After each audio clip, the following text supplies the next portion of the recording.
(31절까지의) 말씀이 되겠습니다. 사도행전 28장 23절에서 31절까지 말씀이 되겠습니다. 제가 봉독해 드립니다. 그들이 날짜를 정하고 그가 유숙하는 집에 많이 오니 바울이 아침부터 저녁까지 강론하여 하나님의 나라를 증언하고 모세의 율법과 선지자의 말을 가지고 예수에 대하여 권하더라.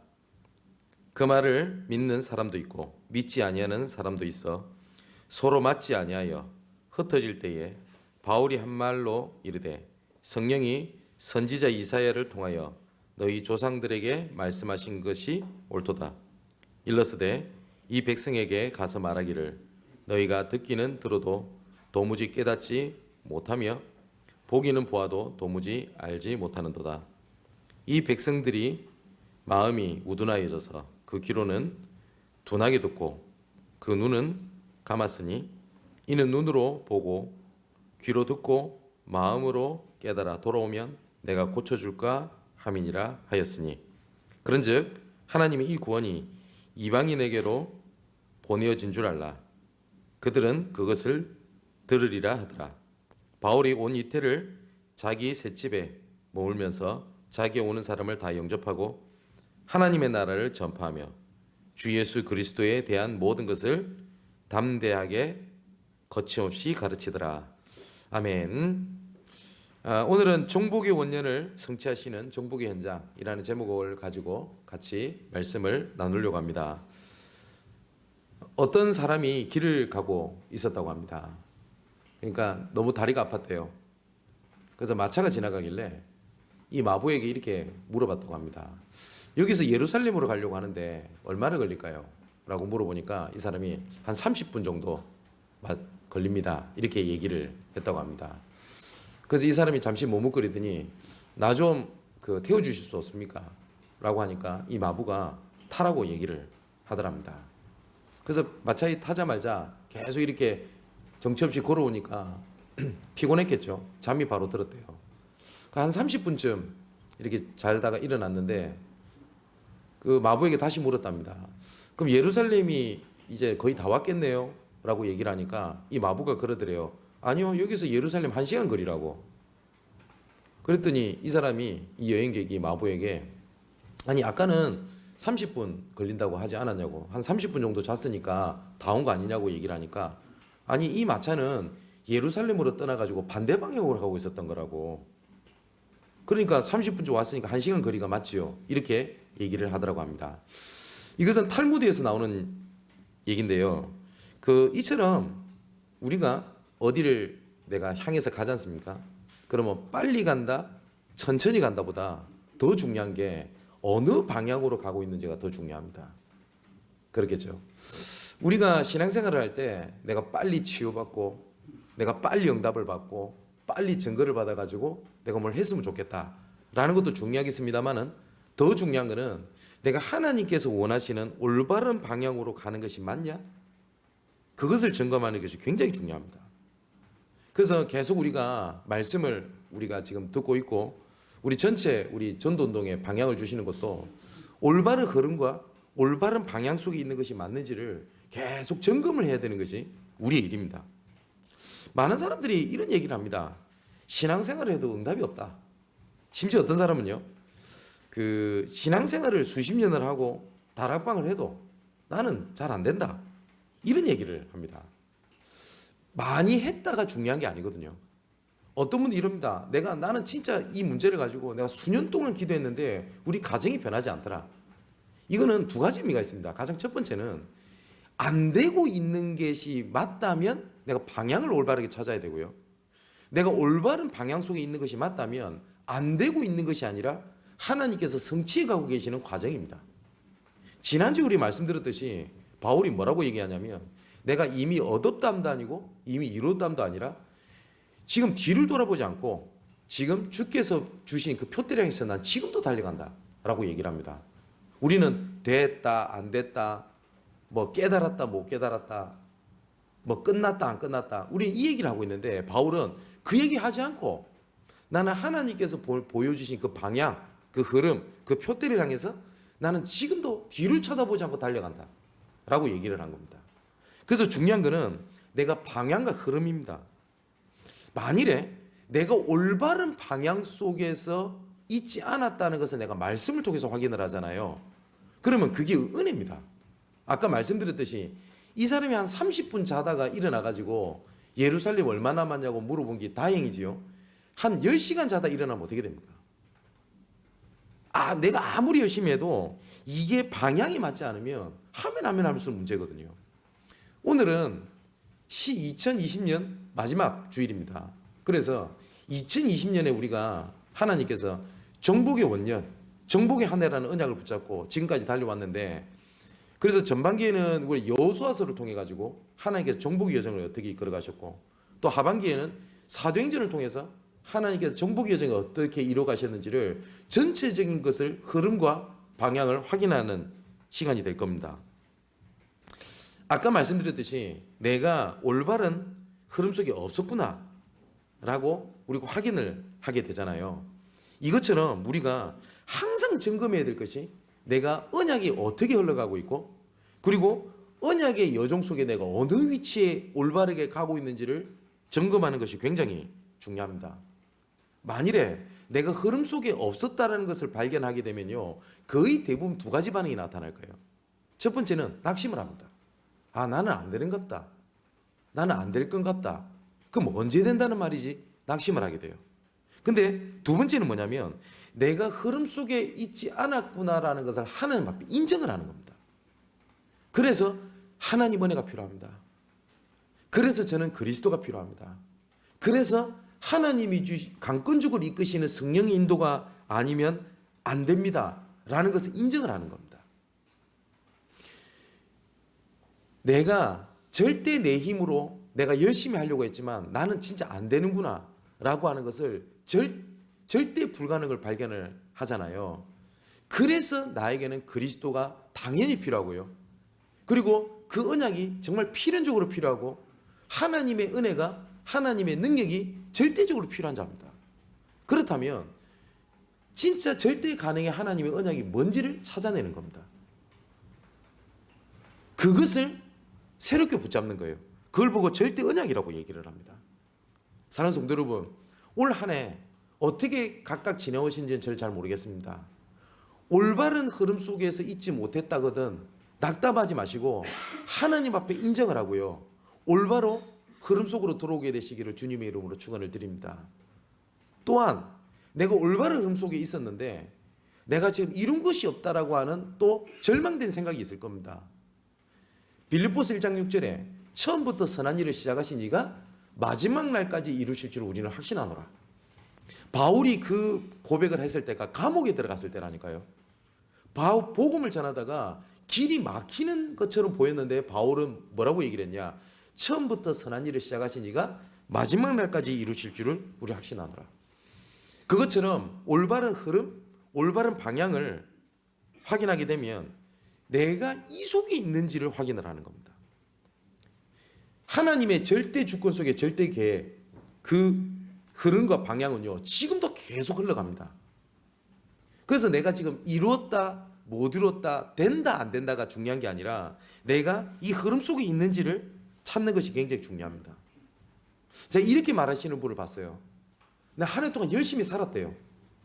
하나님을 믿고 의지하고 최선을 다했대요.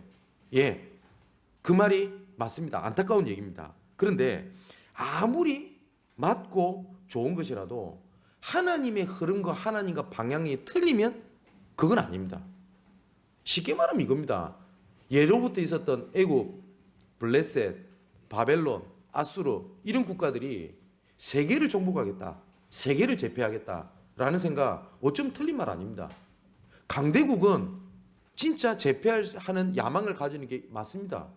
또 반대로 약소국은 당하는 것이 어떻게 보면 세상의 이치입니다. 근데 하나님께서 말하시는 정복은요, 억누르고 짓밟고 나를 위해서 하는 것이 아니라 정복해 해서 서로 하나님께서 다 살리는 것이 하나님의 계획이거든요. 왜 강대국이 틀렸냐? 나라고 하는 창세기 3장 속에서 다른 사람을 짓밟고 내가 일어서야 되는 것이기 때문에 그게 틀렸다고 얘기를 하는 겁니다. 근데 성경에서 말하는 정복은 너를 죽이고 내가 살자는 게 아닙니다. 너가 살고 내가 살아서 흑암 문화를 정복하자는 거거든요. 그래서 세상에서 말하는 정복과 우리가 말하는 정복은 다릅니다. 그래서 우리가 정복의 여정 이러니까 무슨 야망을 얘기하는 건데 그렇지가 않습니다. 그래서 우리의 신앙생활은 뭐냐면 계속 흐름과 방향을 계속 점검을 하는 겁니다. 하나님께서 흐름과 방향을 말씀을 통해서 계속 주시기 때문에 우리가 말씀의 흐름 그리고 예배의 흐름을 놓치지 않는 거예요. 아마 이런 생각이 들 겁니다. 목사님, 제가 올바른 흐름 속에 있고 내가 올바른 방향 속에 있는지가 잘 모르겠다라는 거예요. 그리고 당장 그 흐름이 눈에 안 보여진대요. 괜찮습니다. 왜냐하면 그 고민을 하고 있다는 자체가 내가 올바른 흐름, 올바른 방향 속에 있다는 증거기도 합니다. 내가 틀린 방향 속에 있는 사람이 내가 이게 하나님의 계획과 방향이 맞냐라는 고민 안 합니다. 그죠? 지금 우리가 내가 무엇을 위하여 내가 교회를 위하여 내가 헌신할 수 있을까? 내가 전도운동을 위하여 내가 지금 당장 할 수 있는 당연성, 필연성, 절대성이 뭔가 눈에 안 보여도요. 그 고민을 하고 있다는 자체가 하나님께서 원하시는 흐름, 하나님께서 원하시는 방향 속에 있다는 증거입니다. 자, 그것을 가지고요. 이제 하나님께서 우리를 지금까지 이끌어 오셨고 이끌어 가시는 것이 뭐냐면 언약의 여정이라 정복의 여정입니다. 특히 올해는 정복의 원년이라는 우리가 방향을 가지고 한 해 동안 지나왔는데 우리가 아까 말씀드렸던 것처럼 뭘 밟고 일어서고 우리가 뭘 이루자라는 말이 아닙니다. 하나님께서 나를 향해서 원하시는 그 계획이 있죠. 그 계획 속에 있으면 하나님께서 이루어 가십니다.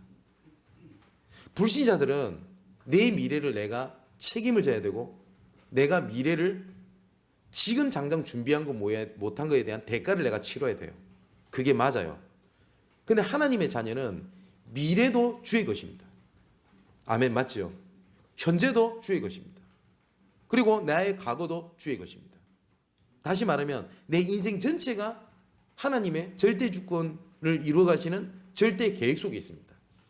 그렇다면 하나님의 절대 주권과 절대 계획은 흔들리지 않는 하나님의 것이기 때문에 이제 우리가 확인해야 될 것이 뭐냐면 절대 언약입니다. 그러면 하나님께서 절대 주권 속에 절대 계획을 이루어 가시는 흐름, 방향 속에서 내가 언약을 하나씩 찾아가는 거예요. 완성된 언약이 아니어도 괜찮습니다. 지금 말씀을 듣고 있는 우리 렘넌트들이 뭐 이제 유치부가 초등부가 지금 당장 뭘 이루겠다라는 것들이 안 보여줘도 괜찮다니까요. 우리 렘넌트들이 하나님께서 나를 이루어 가시는 흐름 속에 있다는 확신만 있어도 말씀을 통해서 하나님께서 선명하게 보이게 하실 것입니다. 하나님의 계획과 반대되고 있는 내가 흐름 속에 있잖아요. 그러면 일평생 하나님의 말씀이 내 현실과 맞지 않다라고 하는 갈등은 평생 넘어서지를 못합니다. 자, 보세요. 광야 시절에 이스라엘 백성들이 지금 당장 배고파 죽겠습니다. 목말라 죽겠습니다. 덥습니다. 춥습니다라고 고민하고 불평하는 거 틀린 거 아닙니다. 세상적으로 봤을 때. 당연한 거 아닙니까? 사람의 기본권인데요. 사람이 평안해야 되고 따뜻해야 되고 그죠? 더울 때는 추워야 되고 이거는 인간의 기본권입니다. 그 고민을 한다는 게 세상적으로 봤을 때는 틀린 말이 하나도 아닙니다. 그런데 이 이스라엘 백성들이 이제 나아가서 어느 정도까지 가게 되냐면 노예에서 해방받았음에도 불구하고 야, 애굽 시절 때가 훨씬 더 좋았다. 그때는 그래도 고기라도 먹을 수 있었지 않냐. 그래도 우리가 먹고 싶었던 거 우리가 좀 좋았지 않냐. 근데 이렇게 말하는 분 진짜 많이 봤습니다. 내가 지금 다 망하고 난 다음에 내가 복음을 알고 내가 지금 이렇게 어렵게 있지. 내가 한때는 말이야. 내가 이렇게 돈도 많았고 한때는 일이 화려했대요. 그럼 과거가 더 화려했다는 말입니까? 이스라엘 백성들이 그 속에 있었다고요. 세상적으로 보면 맞아요. 내가 나 때는 말이야. 요새 애들 말로 라떼는 말이야. 그게 세상적으로 보면 맞아요. 그런데 하나님의 계획과는 완전히 반대되는 거였습니다. 그래서 이스라엘 백성들이 어쩌면 가장 하나님께서 임재하시고 역사하시고 인도하시는 그 어마어마한 흐름 속에 있으면서도 그 응답을 보지를 못했던 사람들이 누구냐? 출애굽을 했던 이스라엘 백성들이었습니다. 그러니까 하나님께서는 가나안 땅으로 인도하시는 계획이 있는데 눈앞에 보이는 것에 딱 묶여 있습니다. 나중에 가나안 땅에 들어가기 한 일주일을 딱 기간을 남겨놨어요. 가데스 바네아에서 12정탐꾼이 들어가게 됩니다. 10명의 정탐꾼이 했던 보고가 틀린 말이 아니에요. 좋은 땅이더라. 젖과 꿀이 흐르는 땅이더라. 그런데 그 땅에는 진짜 거인들이 산다. 우린 전투력이 없지 않냐. 우리가 들어가면 우린 전투에 진다. 저들이 봤을 때 우리 메뚜기 같은 존재밖에 안 된다. 틀린 말 하나도 아니에요. 10명, 12명 중에 10명이 그렇게 보고를 합니다. 민주주의 사회에 다수결 원칙에도 맞아요. 그런데 어쩌면 현실과 맞지 않는 얘기를 한 사람 두 사람이 있었습니다. 그게 여호수아 갈렙입니다. 옷을 찢으면 성분을 합니다. 아니다. 우리 들어가자. 그들이 비록 강할지라도 여호와께서 약속하신 땅이 아니냐. 그들이 비록 강할지라도 저들은 우리의 밥이지 우리가 무사하고 떨 일이 아니다. 그랬더니 10명의 정탐꾼의 얘기를 듣고요. 60만이 넘는 이스라엘 백성들이 통곡을 하면서 원망을 합니다. 오히려 언약의 얘기를 하는 여호수아 갈렙을 죽이려고까지 해요. 근데 하나님이 보실 때 이 두 명이 했던 얘기가 현실과 맞지 않는 것처럼 보이지만 하나님의 흐름, 언약의 흐름, 언약의 방향과 맞기 때문에 이 두 사람을 통해서 하나님께서 응답을 이루어 가시게 된 겁니다. 자, 이처럼 2020년의 마지막 날입니다. 그리고 이제는 다음 주가 되면 연초가 되겠죠. 이번 한 주일 동안 특히 올해 주신 말씀의 흐름과 내가 올해 흘러왔던 성령인도의 흐름을 보고요. 내년에 하나님께서 응답하실 수밖에 없는 응답을, 계획을, 축복을 미리 보고 미리 갖고 미리 누리고 미리 정복하는 응답이 있게 되시기를 주님의 이름으로 축원을 드립니다. 자, 그러면 우리가 여호수아서를 통해서 보았던 정복의 여정을 우리가 언약을 확인해 봐야 되겠습니다. 하나님께서 가나안을 향한 절대 주권을 갖고 계셨습니다. 이것이 모세 그리고 여호수아에게 주신 것이 맞지만 이미 하나님께서 가나안 땅을 보내실 계획이 있었어요. 그게 언제냐? 창세기 3장 15절에 여자의 후손이 뱀의 머리를 상하게 할 것이다. 그걸 보고 원시복음이라고 하는데 처음부터 복음을 주시자마자 하나님께서는 그리스도를 보내시기로 작정하신 겁니다. 왜 가나안 땅을 가야 되냐? 메시아가 올 땅이거든요. 그래서 믿음의 조상 아브라함에게 하나님께서 이렇게 말씀하신 겁니다. 창세기 15장 12절에서 21절에 보니까 특히 13절에는요. 여호와께서 아브라함에게 이르시되 너는 반드시 알라. 내 자손이 이방에서 객이 되어 그들을 섬기겠고 그들은 400년 동안 내 자손을 괴롭히리니. 애굽시대 때 노예에 대한 얘기를 하나님께서 말씀을 하셨습니다. 그리고 14절에 그들이 섬기는 나라를 내가 징벌할지며 그 후에 내 자손이 큰 재물을 이끌고 나오게 될 것이다. 너희들이 노예를 생활하게 될 것인데 하나님께서 뭐라고요? 그 애굽을 징벌하며 큰 재물을 이끌고 너희들이 나오게 될 것이다. 18절에서 21절에 이렇게 되어 있습니다. 그날에 여호와께서 아브라함과 더불어 언약을 세워 이르시되 내가 이 땅을 애굽 강에서부터 그 큰 강 유브라데까지 내 자손에게 주노니 곧 겐 족속과 그니스 족속과 감몬 족속과 헷 족속과 브리스 족속과 르바 족속과 아모리 족속과 가나안 족속과 기르가스 족속과 여부스 족속의 땅이라 하였더라. 하나님께서 뭐라고 되어 있죠? 언약을 맺었다라고 되어 있습니다. 이 하나님께서 절대 주권을 가지고 가나안을 보내시는 절대 계획을 하나님께서 이루어 가셨습니다. 이 이스라엘 백성들이 하나 딱 놓친 게 있었어요. 뭐였냐면 자기들이 왜 노예에 빠졌는지를 알지를 못했어요. 불신자들이 왜 불쌍한지 압니까? 왜 내가 그 고난을 당하는지도 모르고 고난을 당해요.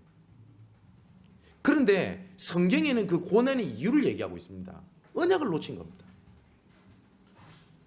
근데 이스라엘 백성들이 이 노예가 된 이유를 몰라요.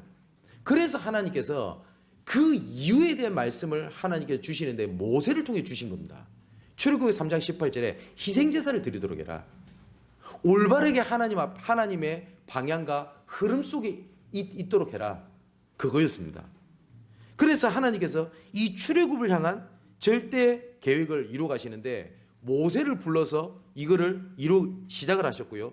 나중에 여호수아 4장에 보니까 하나님께서는 여호수아를 통하여 하나님께서 이거를 전달을 하셔서 여호수아에게 그 여호수아 언약이 전달돼서 지금까지 하나님의 언약의 흐름과 언약의 방향이 지금까지 흘러오는 겁니다. 복음이 무너지는 것 같고 이 흐름이 무너지는 것 같고 방향이 무너지는 것 같은데 하나님은 단 한 번도 이 흐름이 끊어지지 않도록 하나님께서는 남은 자를 준비해 두셨습니다. 그 여호수아를 통해서 이 언약의 흐름, 언약의 방향이 지금 말씀을 듣고 있는 사랑하는 우리 양문교회, 우리 성도 여러분들과 우리 렘넌트들에게 그대로 전달이 된 겁니다. 그래서 언약을 전달받은 자라고 하는 자부심을 가지시기를 바랍니다. 그리고 언약을 전달받았다라고 하는 자존심을 가지십시오. 그리고 언약을 전달받았다라고 하는 자긍심을 가지세요. 얼마 전에 내가 어떤 렘넌트를 만났어요. 이 친구가 울면서 자기는 안 된다는 얘기를 계속 하는 겁니다. 그래서 도닥거려 줬어요. 그래도 이 도닥거리는 위로가 귀에 안 들어오나 봐요. 그래서 순간 제가 화를 냈어요. 이 친구한테. 이 친구한테 화를 냈다기보다는 그냥 의문이 생긴 겁니다. 불신자도 세상아 기다려라. 세상과 나는 부딪히는 거다. 실패는 성공의 어머니다 하면서 달려드는데 하나님의 자녀가 저 불신자들 쳐다보면서 된다 안 된다고 낙담하고 있는 그 자체가 쪽팔리지도 않냐고. 렘넌트 대회 때 세상의 틀을 바꾸라고 그렇게 말씀드리면서 렘넌트 대회 때 아멘 울고 찬양하고 기뻐서 난리를 치던 게 엊그제인데 세상의 틀에 이렇게 해야지 내가 성공하고 내가 이렇게 해야지 잘 된다는 틀에 묶여가지고 지금 안 된다고 울고 있냐고. 렘넌트가 그런 거냐고. 하나님의 자녀가 그런 거냐고. 그냥 의문이 너무 났어요. 그래서 그러면 안 되는데 그 렘넌트 앞에서 제가 소리를 쳤어요. 하나님의 자녀 렘넌트라는 자부심이 없냐고. 그렇게 그렇지 않습니까? 이것을 전달받은 절대 계획을 전달받은 우리 사랑하는 우리 성도 여러분, 우리 중직자 여러분, 우리 렘넌트 여러분, 하나님께서 반드시 정복의 여정을 이끌어 가신 그 말씀대로 내년도 이끌어 가실 것을 저는 확신합니다. 자, 이제는 이 가나안을 가야 할 절대 언약을 모세와 여호수아가 붙잡게 됩니다. 근데 하나님이 희한하시죠. 언약을 붙잡았잖아요. 그러면 이런 얘기 많이 안 듣습니까? 내가 언약을 놓쳐서 내가 무너졌는갑다. 예, 짧게 보면 맞습니다.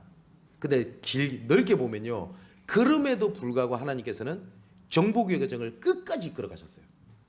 처음부터 선한 일을 시작하신 이가 너희들이 흔들리지 않고 너희들이 떨지 않고 너희들이 굳건하고 확실하면 마지막 날까지 이루겠다라고 되어 있지 않습니다. 선한 일을 시작하신 이가 너희와 상관없이 하나님께서 이루어 가시겠다는 얘기예요. 그래서 모세, 여호수아를 하나님이 불러가지고 절대 언약을 붙잡게 하시지 않습니까? 그 절대 언약을 붙잡게 하시면서 하나님께서 이 언약이 흔들리지 않도록 하나님께서는 계속 언약을 계속 확인하게 하십니다. 특히 여호수아 5장에는 길갈에서 할례를 행하게 하고요. 또 요단강을 건너서 뭘 하게 합니까? 돌을 취하여 기념비를 세우게 합니다. 후대들이 이것이 어떻게 됐냐고 얘기를 했었을 때에 언약을 전달할 수 있도록 해라. 신명기에는 뭐라고 되어 있죠? 내 자녀의 문설주에 미간에 손목에 언약을 붙여서, 그죠? 언약을 떠나지 않도록 해라. 하나님께서는 하나님의 절대 주권, 절대 계획, 절대 언약을 하나님께서 이루기 위하여 그 말씀을, 그것의 언약을 계속 하나님께서 확인시켜 주시게 돼 있습니다. 그래서 우리가 예배 흐름을 놓치지 말라고 얘기를 하는 겁니다. 예배를 놓치지 말라는 말이 아니라 예배의 흐름을 놓치지 말라는 겁니다. 말씀을 놓치지 말라가 아니라 말씀의 흐름을 놓치지 말라고 얘기를 하는 겁니다. 자, 이 절대 언약을 붙잡고요, 하나님께서 가나안을 향해서 가는 절대 여정을 보십시오. 여호수아 3장에는 요단강을 가르고요, 6장에는 여리고를 무너뜨리고, 10장에는 기본 전투 때 승리케 하고, 14장에서 24장까지는 어떻게 합니까? 하나님께서 약속대로 땅을 분배해 가십니다. 그런데 여기서 재밌는 게 있어요. 땅을 분배를 할 때 여호수아 13장에 보면 땅을 분배하지 못한 곳이 있습니다. 여러 나라를 얘기를 하는데 거기에 익숙한 나라 이름이 나와요. 그게 뭐냐면 블레셋입니다. 이걸 두 가지로 볼 수 있겠죠.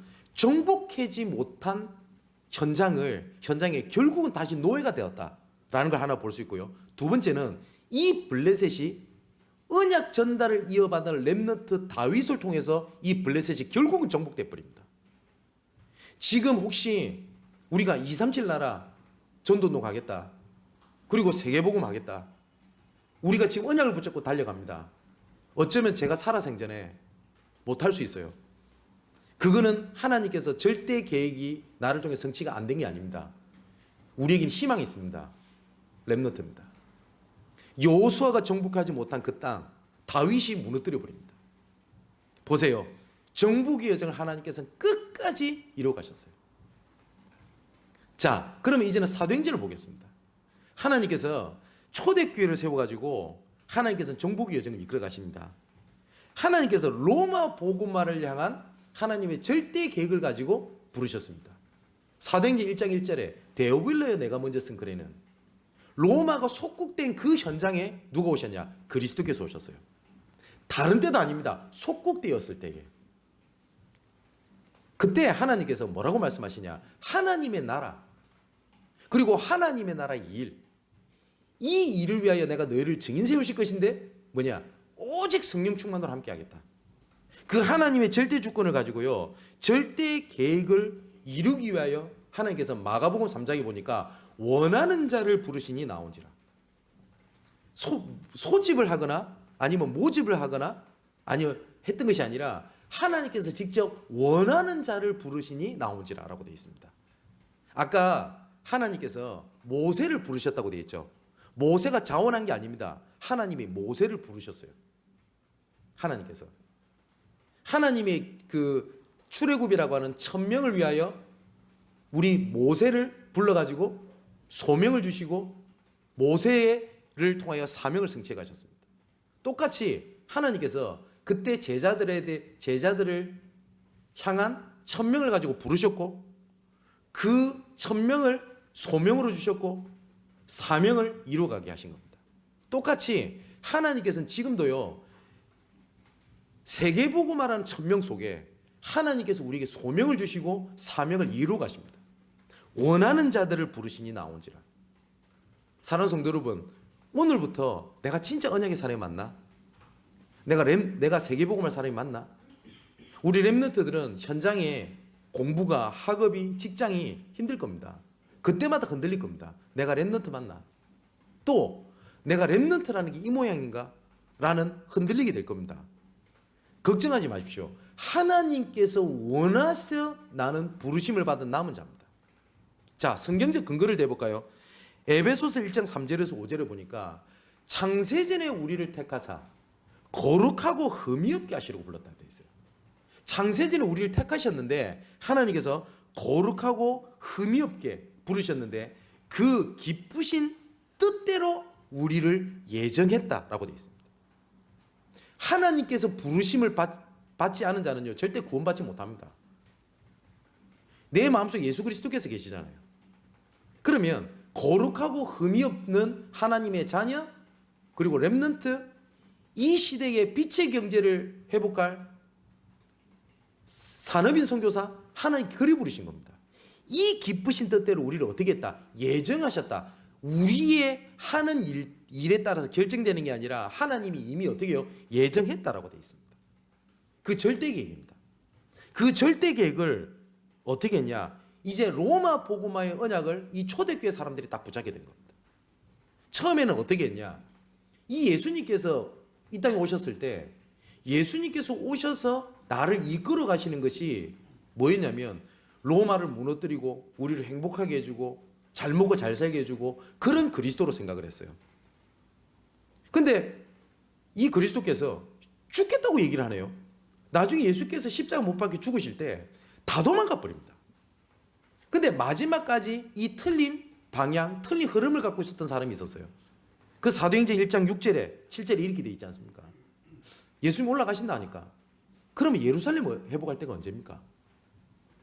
그때 예수께서 뭐라고 말씀하시냐? 때와 기한은 아버지께 두셨으니 그건 너희가 알 바가 아니요. 무슨 말이죠? 그 흐름은 네가 붙잡아야 될 흐름 방향이 아니고 올바른 흐름 방향 잡아라. 오직 성령이 너에게 임하시면 너희가 권능을 받고 증인되리라. 이 속에 모든 거 다 있다라는 거예요. 지금도 똑같이 하나님께서 이렇게 말씀하십니다. 내가 눈앞에 갈등하고 있는 그게 우리의 흐름, 우리의 방향이 아니라는 거예요. 이건 지나가는 겁니다. 그거는 지나가는 거고 또한 뭐냐? 무너질 것이고 또한 문제가 안 된다는 겁니다. 하나님 나를 언제 치유하실 겁니까? 언제 우리 가정을 회복할 겁니까? 언제 우리 자녀를요? 언제 내 경제를요? 언제 내 상황을요? 이게 우리의 흐름과 방향이 되면 일평생 그게 붙잡혀야 되는데 이스라엘 백성들이 그랬단 말이에요. 그래서 예수께서 하신 말씀입니다. 오직 성령이 너희에게 임하시면 증인되라. 때와 기한은 아버지께 두셨으니 그거 붙잡히지 마라. 사도행전 1장 11절에 예수께서 드디어 올라가셨습니다. 그때까지도 조금 흔들렸던 것 같아요. 예수님께서 올라가시니까 조금 허망해 있던 것 같아요. 하늘을 보고 계속 있는 겁니다. 예수님께서 올라가시니까. 그때 천사를 보내서 하나님께서 이렇게 말씀하시죠. 너희들은 왜 어찌하여 하늘을 쳐다보고 있냐? 지금 하늘로 올라오신 이 예수는 너희들 본 그대로 오시리라. 시선을 그런 데 두지 말라는 거예요. 방향, 흐름을 그런 데 두지 말라는 겁니다. 언젠간 되겠지 하늘 쳐다보고. 그래도 내가 옛날이 좋았는데 뒤를 쳐다보고 그거 하지 말라는 거예요. 그래서 이 초대교회가 그 언약을 드디어 붙잡게 됩니다. 붙잡고 사도행전 1장 12절 14절에 보니까 뭐라고요? 오로지 기도에 힘쓰니라. 오직 했다 이 말입니다. 오직 유일성 재창조 이거 붙잡은 거예요. 좀 더 극단적으로 말하면 오직 할 수밖에 없는 초대교회 상황이었습니다. 120명이 모였지만 거짓대들입니다. 아무도 그들도 보지 않아요. 그죠? 이런 사람들이 모였는데 예수께서 뭐라고 말씀하시냐?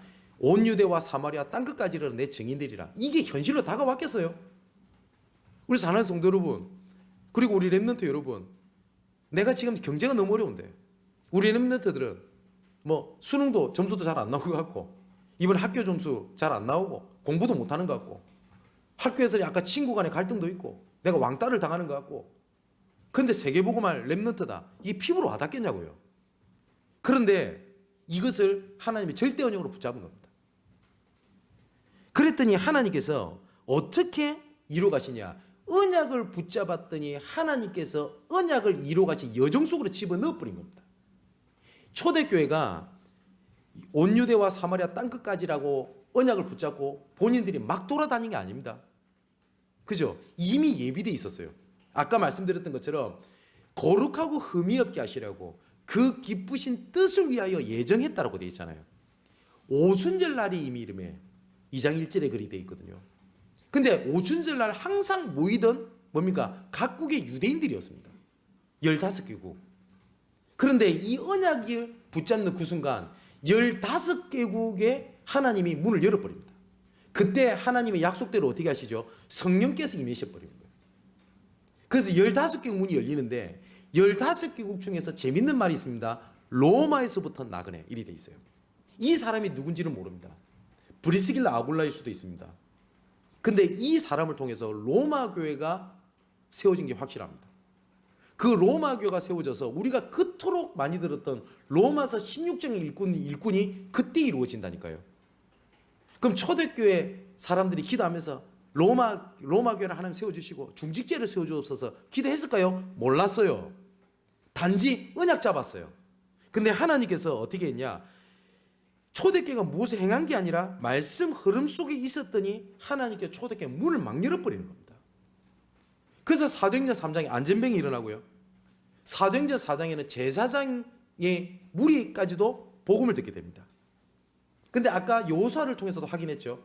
문제 갈등이 올 때마다 하나님께서는 계속 이 절대 언약이 흔들리지 않도록 뭘 하게 하셨다고요? 언약을 확인케 하셨다고 돼 있죠. 초대교회도 마찬가지입니다. 갈등이 있다고 왔어요. 어쩌면 부끄러운 일입니다. 워낙 가난하니까 서로 배급을 해주고 서로 도와줬거든요. 이 사람들이 내가 조금 더 쌀을 좀 더 받아야 되는데 네가 좀 더 받아니 내가 좀 덜 받아니 이것 때문에 싸우네요.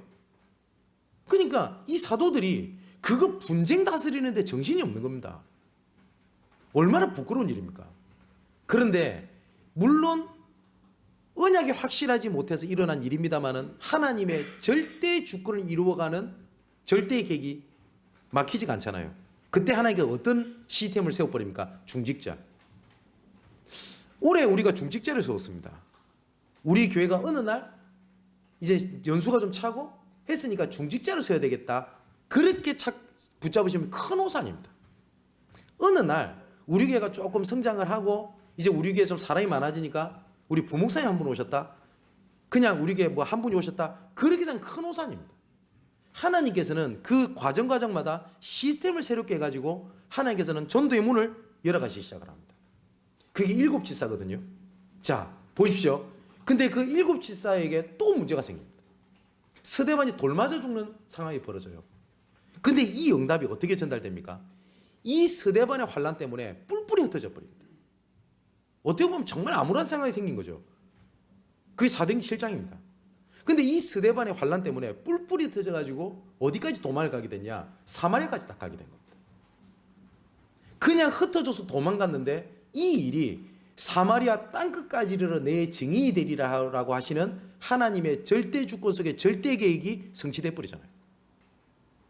자, 이 일이 나중에 사도행전 11장에는 어떻게 됩니까? 스데반의 일로 인하여 흩어진 자들이 뭘 세우게 되죠? 안디옥 교회를 세우게 됩니다. 이 안디옥 교회에서는 어떻게 하죠? 선교사를 파송하게 됩니다. 이 선교사를 파송하는데 최초의 선교사가 누구냐?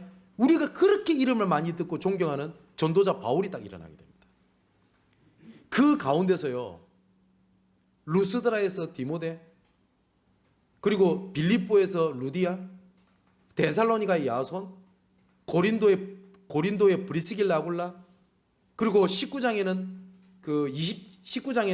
에베소에 있던 두란노 손의 제자들, 이 일이 계속 성취되기 시작을 하는 겁니다.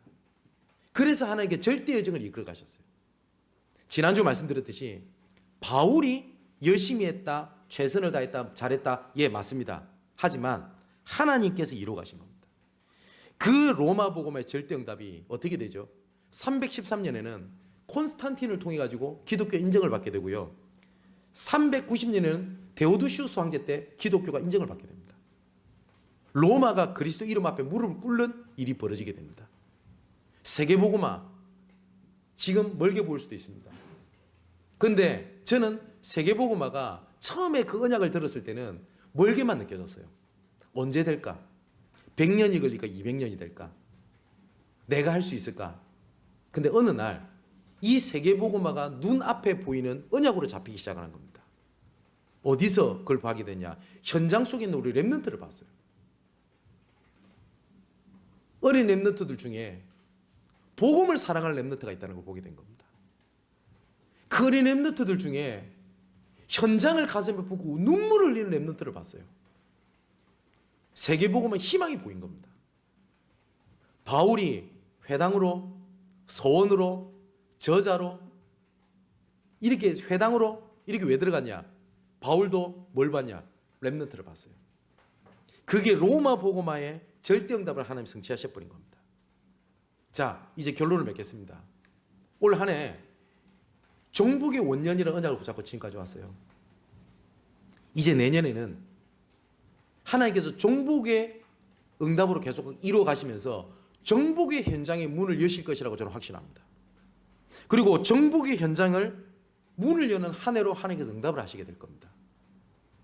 그래서 내년에 우리의 주제가 뭐냐? 제123 R2C 응답의 현장, 이게 전체 방향이고요.